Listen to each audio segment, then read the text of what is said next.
তোমার সঙ্গে কথা বললে আমার সব কষ্ট দূর হয়ে যায়। তুমি এত ভালো কেন? আমি খুব ভাগ্যবতী যে আমি তোমার মতো একজন স্বামী পেয়েছি।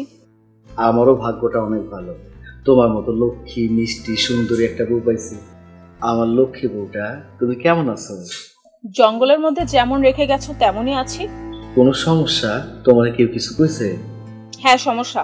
তোমার বোন আর মা মিলে আমি একটু সাজগোজ করলে আমার সঙ্গে কোমর পেতে ঝগড়া করা শুরু করে দেয়।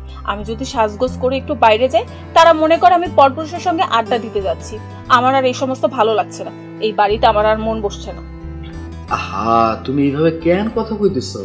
আর 6টা মাস পর আমি দেশে আইতেছি, তখন দেখবা সবকিছু ঠিক হয়ে গেছে। তুমি আসলেও কোনো কিছু ঠিক হবে না। তুমি দেখবে তোমার মার বোনের যন্ত্রণায় আমি কবে জানি গলায় দড়ি দিয়ে ফ্যানের সঙ্গে ঝুলে আছি। ও, তুমি এই অলক্ষী কথা কেন কইতেছো কত? শোনো, আমি আমার মায়েরে আর বুলবুলেরে কইয়া দেব, তোমারে যেন কিছু না কয়। ওরা সত্য আর মিথ্যা কথা মিলিয়ে আমার বিরুদ্ধে তোমাকে কথা বলবে।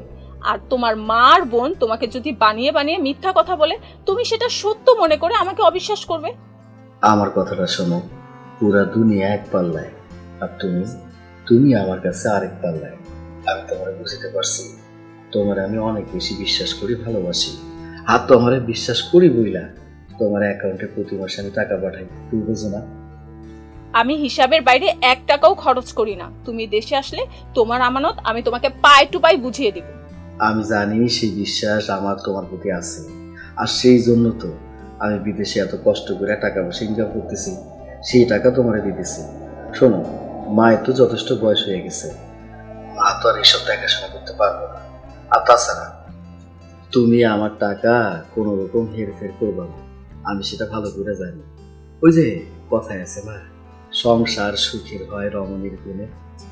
তোমার সঙ্গে কথা বললে আমার সব কষ্ট দূর হয়ে যায়। তুমি এত ভালো কেন? আমি খুব ভাগ্যবতী যে আমি তোমার মতো একজন স্বামী পেয়েছি। আমারও ভাগ্যটা অনেক ভালো, তোমার মতো লক্ষ্মী মিষ্টি সুন্দরী একটা বউ পাইছি। তুমি কাজ করে এসেছো, ফ্রেশ হয়ে ঘুমাও, কালকে আবার কথা হবে। আচ্ছা ঠিক আছে, অন্তলে রাখি। Love you.